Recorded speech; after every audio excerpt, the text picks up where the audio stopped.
Mereka ini kan melaporkan ke pimpinan mereka, ke Gubernur Kalimantan Barat. Tetapi tidak, mereka lebih baik melaporkan ke Gubernur Jawa Barat, Kang Deddy Mulyadi.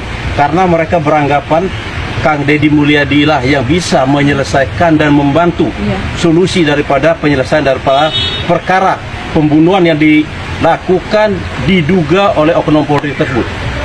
Pembunuhan tersebut, kalau menurut hemat kami, adalah pembunuhan berencana. Baik, itu dari saya. Lanjut, Pak. Oke. Jadi secara substansinya perlu saya sampaikan supaya publik juga bisa melihat secara utuh bahwa ini diawali dari adanya penyerobotan lahan.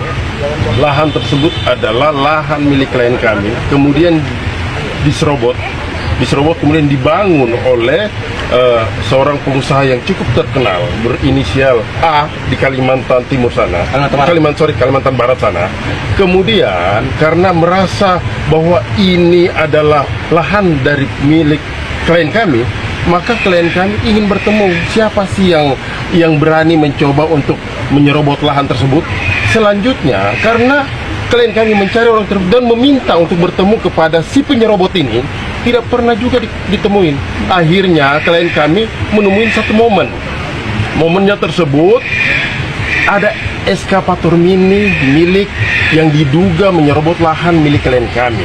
Setelah eskavator tersebut diambillah oleh klien kami, diparkir di depan rumah beliau almarhum ini ya kan, diparkir. Selanjutnya lagi tujuannya adalah untuk supaya si pemilik eskavator datang untuk bertemu, untuk diselesaikan secara baik-baik apakah akan dibayar lahannya atau diselesaikan bagaimana. Tapi ironisnya ternyata yang datang adalah 8 orang warga sipil yang berbadan-badan besar, kemudian lagi dengan 2 orang oknum polisi.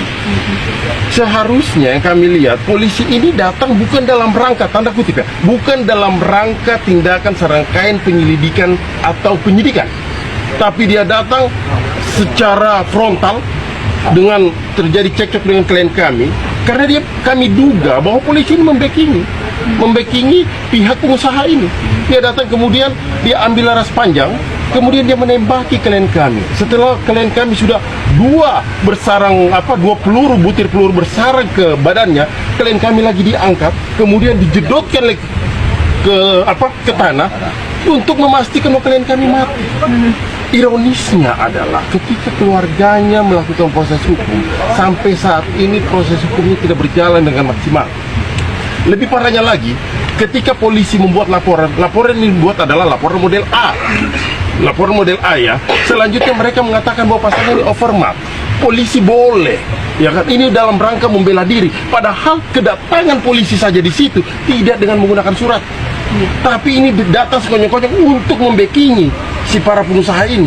Bagaimana bisa seperti penegakan hukum seperti ini? Kemudian bagaimana bisa oknum-oknum demikian diberikan kebebasan?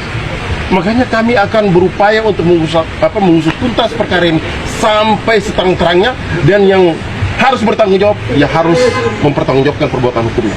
Kira-kira demikianlah saya. Dari Pak Bambang, harapan, jadi kita simpel saja. Kematian klien kami ini yang jelas ada unsur berencana. Karena ketika ini berbicara formal, tidak masuk formal. Kenapa? Klien kami itu kecil, bukan besar. Badannya juga kita lihat kecil. Bagaimana satu orang lawan 8 orang? Kalau ini dikategorikan bela diri, tidak mungkin. Yang jelas ada rencana seorang pengusaha berinisial CG A untuk melakukan pembunuhan terhadap klien kami. Apapun dalilnya kami akan laporkan itu. Apapun dalilnya akan kami angkat perkara ini, karena agar kami mendapat kepastian hukum yang jelas klien kami. Ini anaknya masih kecil-kecil. Ya, kenapa? Seperti yang diceritakan oleh teman saya tadi, seorang anggota polisi dengan tidak ada bicara lidik ataupun sidik, ada laporan yang jelas preman. Ini kedatangan polisi ke kediaman klien kami, preman.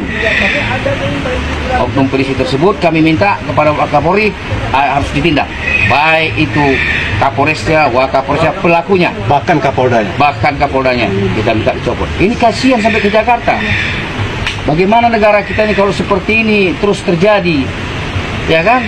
Kalau kita bawa senjata pisau aja kita ditangkap, mereka main laras panjang membunuh kayak gini. Nah, penembakan itu unsur sengaja. Kenapa kita bilang unsur sengaja? Berkali-kali melakukan penembakan terhadap mayat yang sudah jatuh. Kita jelas penasihat hukum tidak terima dengan kejadian ini. Kita akan tindak, Ibu, ya. Iya, terima kasih Pak. Di mana Satu yang dapat saya tambahkan bahwa ini kondisi yang tidak berimbang. Ya, berimbang itu apa? Satu pengusaha yang besar, satu adalah pemilik lahan yang hanya tidak kurang lebih 1 hektar.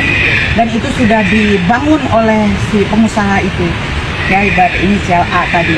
Sehingga posisi yang tidak seimbang tadi dimanfaatkan oleh dia, dan dia sudah sengaja membawa senjata api di dalam mobil. Nah, itu menjadi suatu persoalan. Nah, itu merupakan suatu perencanaan dari sejak awal. Selain premanisme tadi, juga ada suatu kesengajaan. Jadi tidak bisa itu dijadikan dikatakan overmah. Kalau menurut saya begitu. Itu saja. Saya menambahkan lagi ya. silakan. Kejadian perkara itu disaksikan oleh anak ini. Anak di bawah umur, melihat sendiri. Bahkan anak ini waktu di LPSK ditanya oleh LPSK, apa cita-cita kamu? Cita-cita saya mau menjadi tentara, mau membunuh yang membunuh bapak saya. Kan luar biasa ini, sampai begitu tersimpan. Untuk itu kami sampaikan kepada pemerintah, baik legislatif ataupun eksekutif, saatnya kita untuk mereformasi Polri.